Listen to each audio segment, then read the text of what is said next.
اف، الريحه دي. لو اول ما بتشغل التكييف في عربيتك بتشم ريحه وحشه، يبقى انت اكيد بتعمل العمله دي في عربيتك كل مره تشغل فيها التكييف. عربيتك اللي انت لسه شاريها زيرو وما كملتش 30,000 كيلو وريحه الزيرو راحت منها بسبب العاده دي، والتكييف بتاعك مليان بكتيريا بتاثر عليك وعلى جهازك التنفسي، وكمان ممكن تسبب لك حساسيه وصداع وانت سايق وانت مش واخد بالك. كمل بقى معايا الفيديو وانا هقول لك تحل المشكله دي ازاي.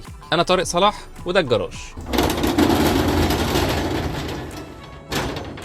من اهم الاجزاء في تكييف العربيه هو السربنتينه الداخليه او الثلاجه، وده الجزء اللي بيسقع نتيجه مرور الفريون فيه، وبعد كده المروحه بتاعه التكييف بتزق الهواء عليه فيتبرد ويخرج لك بارد. السربنتينه دي بقى عشان بتبقى بارده جدا بتشد الرطوبه اللي جوه العربيه وبتتكثف عليها على هيئه قطرات من الميه، ودي الميه اللي بتنزل من العربيه من تحت لما تكون مشغل التكييف. انت بقى بتفضل مشغل التكييف طول مشوارك، واول ما بتوصل بتبطل العربيه وتنزل، وغالبا بتسيب البوابه اللي بتجيب هواء من بره كمان مقفوله، فانت كده عندك جوه التابلو صندوق مضلم ومليان رطوبه مع شويه اتربه جايين من جوه العربيه على شويه هربانين من فلتر التكييف اللي اتكلمنا عنه وعن وظيفته قبل كده، بيعملوا بيئه خصبه جدا لنمو البكتيريا، واللي بدورها بتعمل الريحه الوحشه وريحه العطانه اللي بتشمها دي اول ما تشغل التكييف، وبعد كده ما بتشمهاش مش عشان هي راحت، عشان انت اتعودت عليها. تعال بقى معايا في التجربه دي نشوف لو طفينا زرار الاي سي وعلينا المروحه على الاخر العربيه هتنزل كميه ميه قد ايه تحتها. شايف كميه الميه دي كلها بتفضل متخزنه جوه العربيه في كل مره تشغل فيها التكييف،